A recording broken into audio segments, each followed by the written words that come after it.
it's him. Cat is here. There could be chaos. He's kind of like not chill right now for whatever reason. But I'm here to talk about, instead of books as per usual, the couple of shows that we've gone to recently. I haven't been reading very much because I'm writing like crazy right now, and when I write, I don't read as often. But we are subscribers to Broadway SF in San Francisco. So we had a lot of shows to see this month because the postponed COVID seasons are being kind of interwoven with the current seasons. So in some cases, there's like a show every other week, which is what happened this month. We saw Oklahoma, and then we saw Moulin Rouge, and last night To Kill a Mockingbird. So I thought, we could talk about that since I don't have much to say as far as books go. We'll start with Moulin Rouge, which I saw a couple weeks ago. I love the movie, and I love Ewan McGregor especially, so it was not ever going to be, I guess, for me, as good as that. And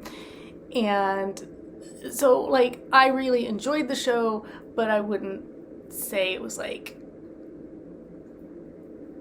all that. It was fun. It uses a lot of...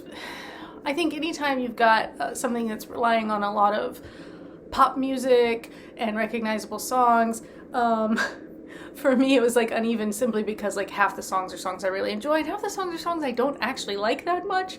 And then when they're singing them over each other, it's fun and it's interesting, but when you really like a song, you just kind of want to hear the song you like.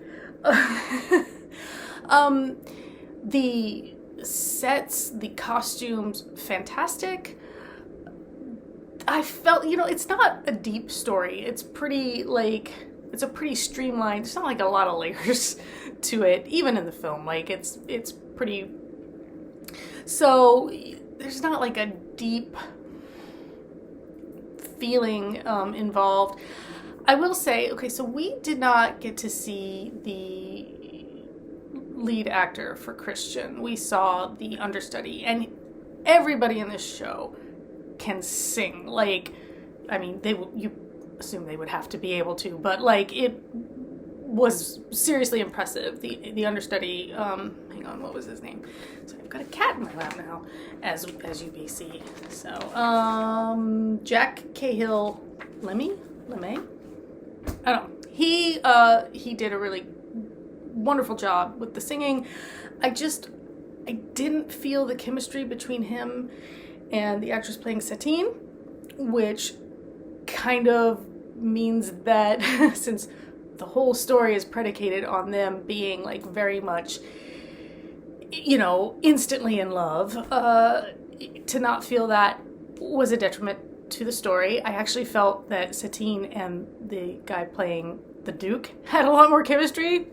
So that kind of throws it off. All of the like side characters were stellar, funny and just really, really good. And I guess the other thing was just that Satine didn't feel,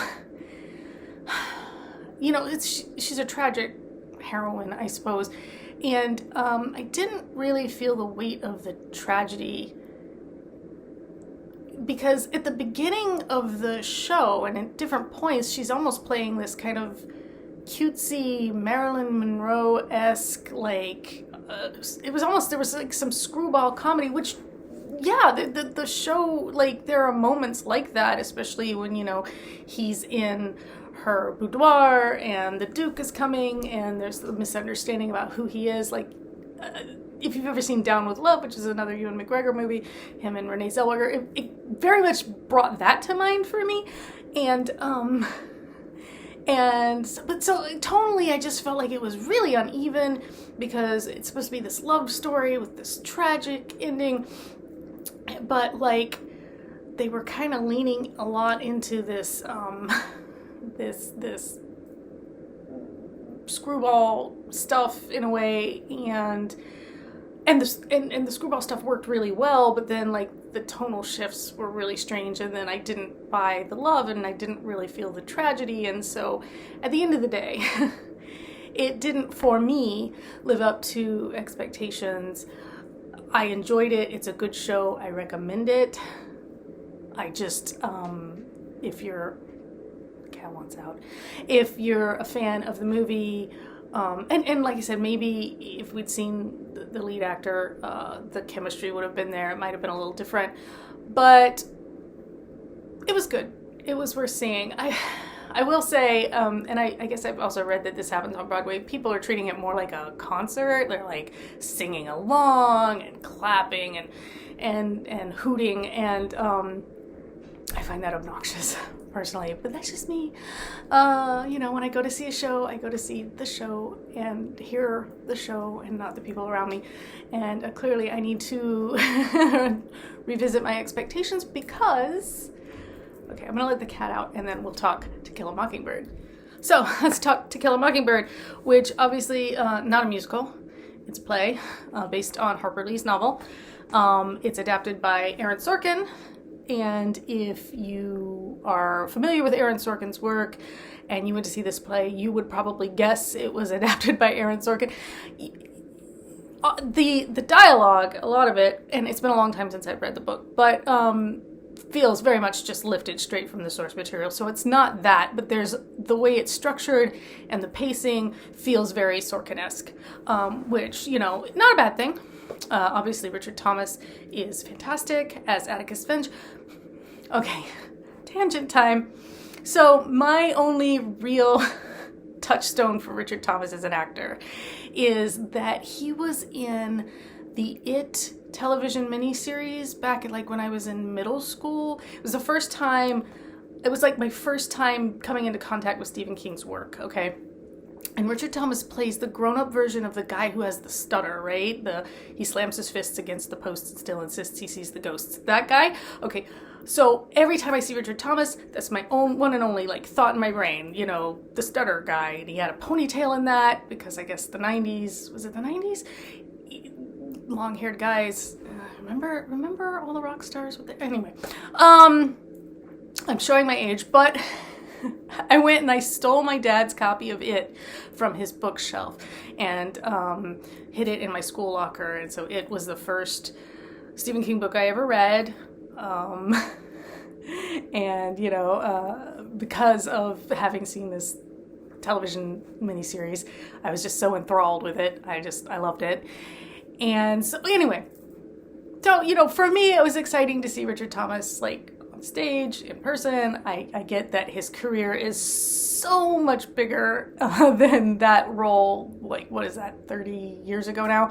And my husband was like, oh yeah, he was on Ozark. And I was like, I didn't watch, my husband watched Ozark. I didn't watch Ozark. I don't know. But anyway, To Kill a Mockingbird, very, like I said, he was very close to the source material. It's just kind of reorganized in a way for pacing purposes to keep it interesting. They have Scout, Jim, and Dill doing kind of all the narration, and that's fun. I'm from the South, and so the accents felt like they were a little all over the map. The actress playing Scout is from Georgia, but I couldn't tell if her elocution lessons had gotten in the way of her ability to do a Southern accent. Obviously a Georgian accent and an Alabama accent and a Louisiana accent and a Texas accent, they're all different. You can do a generalized Southern accent, you can just talk like this and be more or less Southern, but it's all, and I think too there's a balance between sounding Southern and still being articulate enough to be understood, right? So it felt just kind of all over the map. The judge was probably my favorite. The guy who played Dees, also fantastic. But honestly, the play was wonderful and very timely, weirdly enough, in that it explores specifically, if you remember, was it Gary Cooper in that movie? Was it? It's in that movie. Anyway, the movie, and Atticus is kind of, he's saintly. He's kind of sanctified. And I don't remember if the book quite had that tone to it, or if they just felt like they needed to do it for the star. But it's not Gary Cooper. Who is it? I had to go look it up because it was going to bother me. It's Gregory Peck. Duh. Yeah, so Atticus in the movie, as I remember it, and again, it's been a long time, he's kind of, portrayed as this saintly, good person, but the play more explores that you can understand where somebody is coming from, but you don't have to tolerate the behavior that comes from their, problems. It explores tolerance and respect. When should we respect people, and when are there times that they don't deserve it? They don't deserve our tolerance or our respect. And it feels like a timely issue right now. So it felt like something that for this day and age is the right time to kind of revive it and revive that discussion. It doesn't give you any final answer.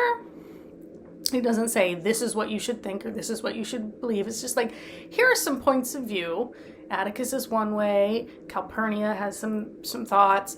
Obviously Jim and the kids have an interesting point of view because they're seeing it through a completely different lens of youth and I mean, think about the way young people see the world versus older people. There's quite a divide. So it explores all of those points of view without saying this was the right way to think. These people are right and these people are wrong. It's just take all of this into account and then internalize that, think on it. So it is really, really good. It's a good show. So I definitely recommend seeing that one. If you were trying to choose between To Kill a Mockingbird and Moulin Rouge, which obviously two very different things. And maybe I'm just musicaled out because obviously the Broadway SF series is mostly musicals. We don't get a lot of just plays. And I love just straight up theater.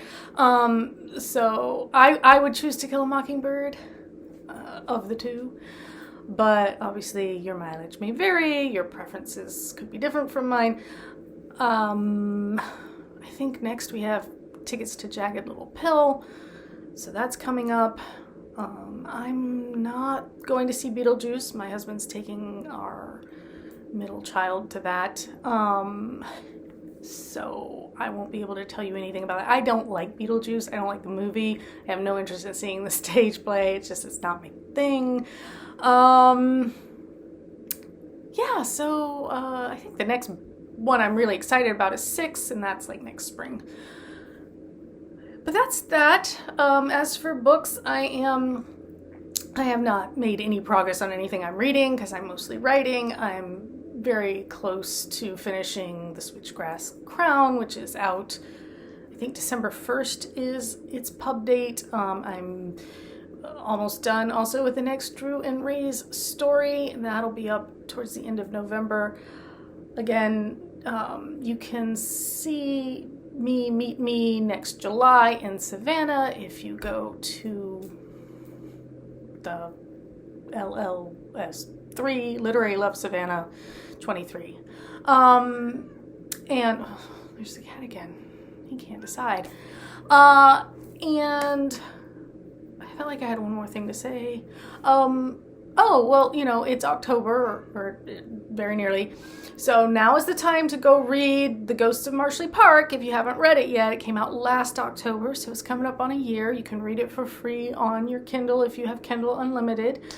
So give that a try. And if you want something that's free, read One Night in Wildcat Woods, because that's free and it's got a little bit of a paranormal, spooky vibe to it.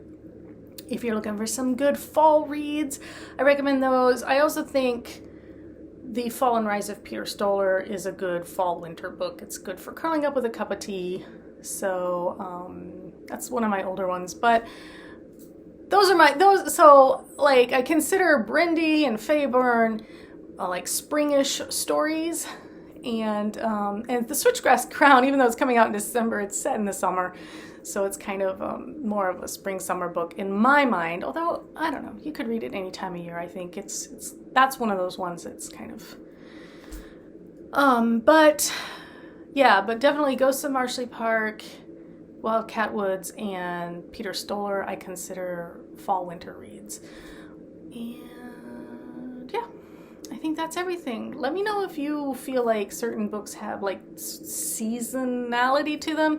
I definitely lean towards the mysteries and the cozy stuff in the winter, and more like the lighthearted romance stuff in the spring and summer. I don't know if... I feel like that's pretty typical. I feel like, you know, when people talk about beach reads or certain, you know, kinds of reads, it kind of falls that way. But I could be wrong, because I know some people are like, oh no, on the beach I want to read a thriller. And I'm like, oh no, thrillers for me are winter books. Like, winter is when I'll pick up a Stephen King book. But, yeah. Anyway, that's everything. If you've seen these shows or, you know, other shows, if you like hearing about shows as well as books, let me know that too. We're 3 away from meeting that 100 subscribers threshold. So if you haven't subscribed, please consider doing that. And I will see you next time I have something to talk about.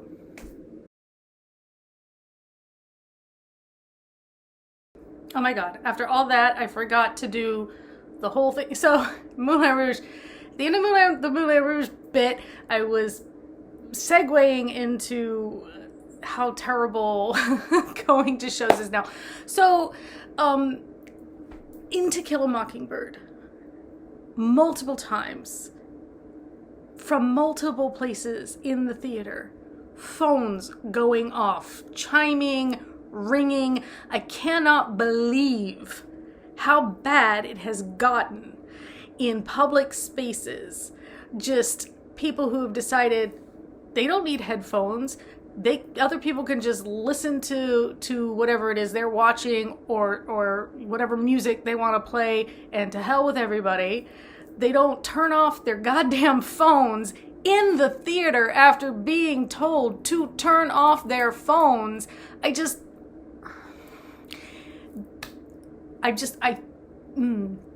The public sphere is going to hell. I believe this. You can argue with me all you want. I don't care, because everything I'm witnessing tells me it's true. And, you know, I've been going to theater for like decades. We've been subscribers for, you know, forever. And it's getting worse and worse. I don't know if it's a post-COVID thing. I don't know. I mean, it seems like post-COVID it has definitely gotten worse, especially on the roads. The way people are driving, they don't care anymore. I could do a whole video about, because I've had this conversation so many times now with people about like the fact that drivers have decided they're not going to get caught. There aren't police around. Even when there are police around, the police can only chase one person at a time. They've decided their odds are good that they can get away with whatever the fuck they want to do. So, anyway, I just want to say, I loved To Kill a Mockingbird. Would have loved it more, especially for the actors on stage who are trying to concentrate and do their thing. And I've been there. To not have to listen to people's phones repeatedly chiming, ringing. The person behind me decided to just turn on their phone. The light was on, you know. Just, no. You know what? If you're not there to see the show, go home. End of rant.